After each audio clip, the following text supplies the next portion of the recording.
I don't really have any notes for tonight. You know that. So I made notes. I did. I feel like improvising is better when it comes to the way that I work. I feel like I plan too much whenever I write out notes, and God, He still uses me, but not as much as it's unplanned and unpracticed. So I'm pretty nervous. I think I'm 21 years old. Those of you that don't know, I'm married to Josh Leslie. I have come from the same parents and the same raising as my sisters did. Growing up, my parents never changed or wavered in any way. They've been pretty constant my entire childhood. The only difference between me and my sisters is that I had a seed of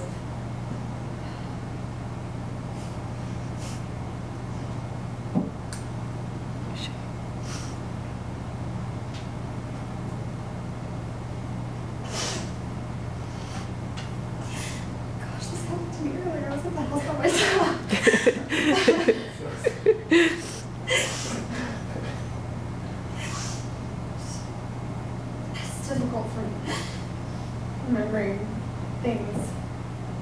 I had a seed of discontentment in my heart. Growing up, I can always remember asking why I did certain things and everything. I just could never just take anything as it came. I could never just trust my family or my pastor or anything or what they taught me.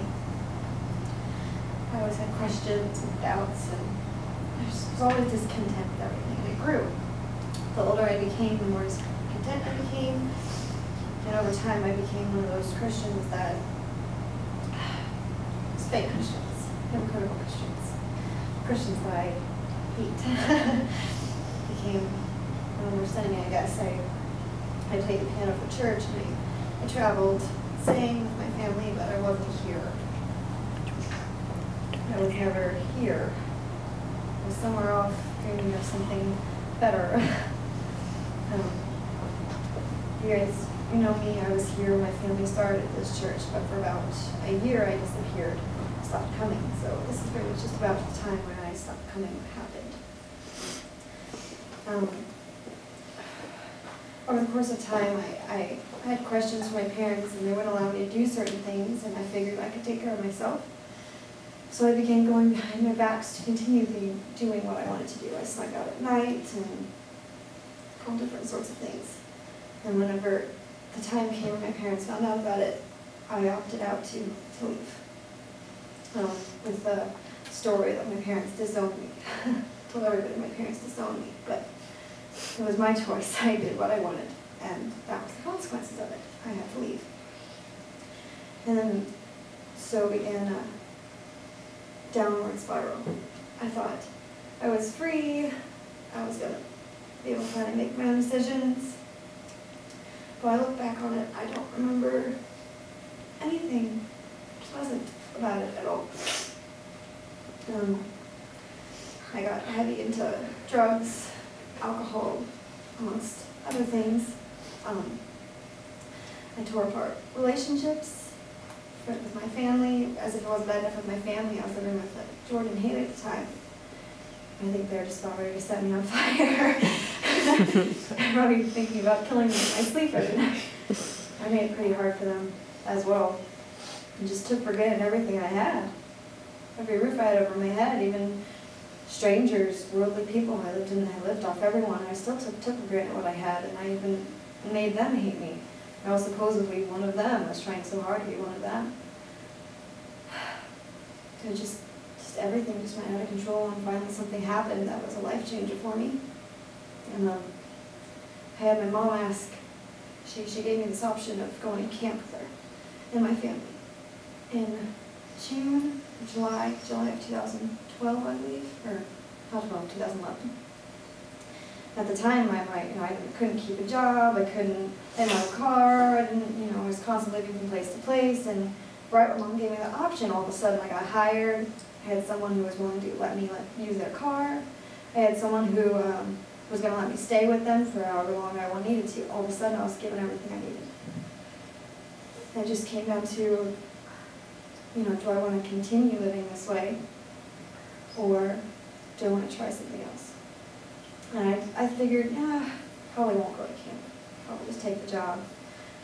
And but then something else happened. Once again, another slap in the face, wake me up. Just at that point, I was like, you know what, I'm done. So I called up Walmart, which is where I got hired, and I told them I couldn't accept the job position, I was moving. Which I don't know why I told them that I was moving. I just felt like, even though I was just going to camp and coming back, I just told them I couldn't accept it. I just had a feeling. So I went to camp, and I was just so hardened. I had no conscience toward people, toward God. So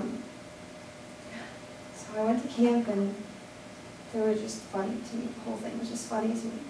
And then all of a sudden, Wednesday came around, and I was just finding it so hard. So hard. God started working in my heart.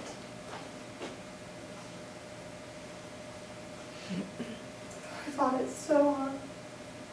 I remember leaving and going to the girls' dorm room to try and hide. They followed me up there, told me I got to get my butt back down there in the auditorium. I wasn't allowed to leave because they knew that I needed it.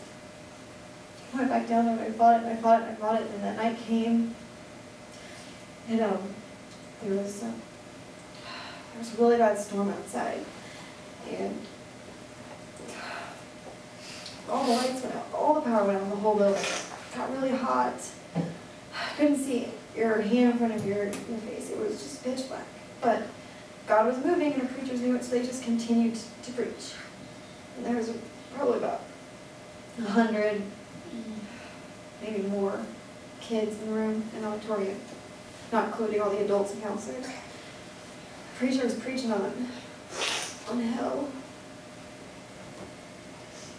And I knew that I was saved, I knew that I wasn't going to go to hell, but I began thinking about all the people that I knew that were going to hell, and the example that I was putting off, and how their blood would be on my hands.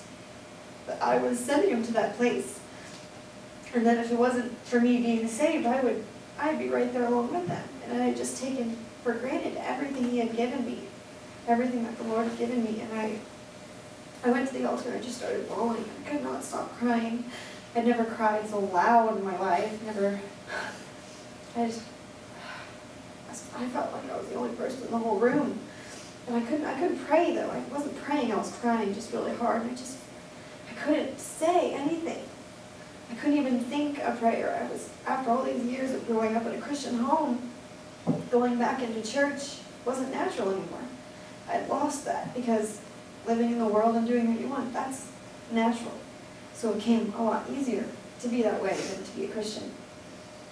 So when it came to prayer, I couldn't even remember what to say or anything.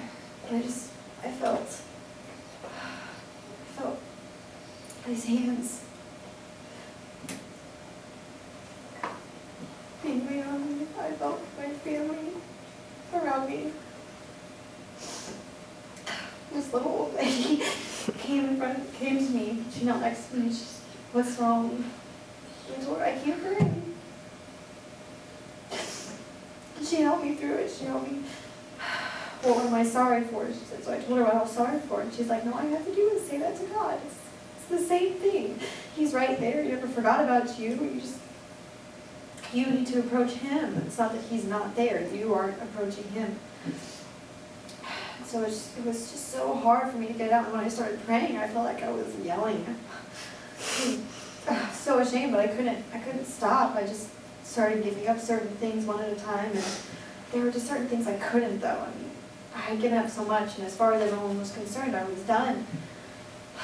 I just kept praying, and I'm like, this should be done now. What's my problem?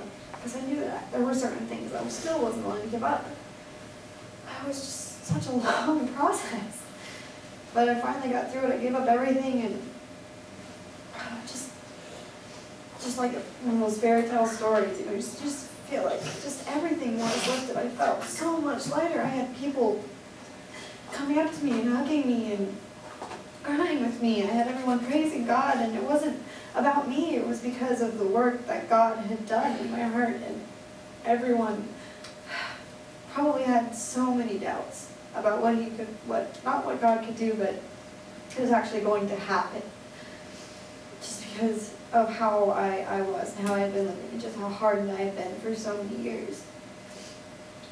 And then wasn't ready to come back home after that. I decided I wanted to stay somewhere else. I didn't want to come home to my past. I was scared of certain people. So I stayed with a pastor's wife who graciously opened her home to me. Stayed up there, and just since then I've not been the same. I've wavered many times, I've slipped, but God's always been there to pick me back up. It's kind of like going to rehab. I hear that, going to rehab. Once you go there, it's ruin for you. Sin is just ruin for you. I got right with God, and I got my conscience back. I couldn't do anything that I had done before without feeling the literal hand of God being moved away from me, no longer being near me or covering me. I could feel His presence leave me if ever I did anything that I did before. And it's just been that way ever since. I've rededicated my life to God so many times in my life, but it's always been so easy to go back to the way that I was before. But this time, it's just been so different. And it was July of 2011, so going on 2 years now. And that's happened. I've not been the same. I don't regret my decision in any way. I no longer view Christianity as being pinned up in a box or being sheltered. If anything, there's more freedoms in being a Christian. Just a different type of freedom. I appreciate it in every way. I do take it for granted at times still, but I know that God is there with me, and my prayer life is one thing that I won't lose. I find it hard to read my Bible sometimes, but I don't ever want to get to that place where I can't pray anymore. It's the worst. Almost scary. My God had left me, which I knew He hadn't, but just that unprotected feeling. It was scarier than anything I had gone through in the world, was realizing I couldn't pray anymore. So I don't want to lose that again. I haven't since then. I love my family. I'm still trying to build our relationship back up. I do what I can when I can. But no, I love them endlessly. I love this church. I've no desire to leave again or do what I did ever again. I never plan to do anything like that again. I don't ever plan to be that person again, and I will never, for God's grace and mercy, I will never become that person again. And I'm just thankful for His mercy in my life. Thankful for the husband that He's given me, and the wife He's given me since I came back to Him. He's taken very good care of me. So. Yeah.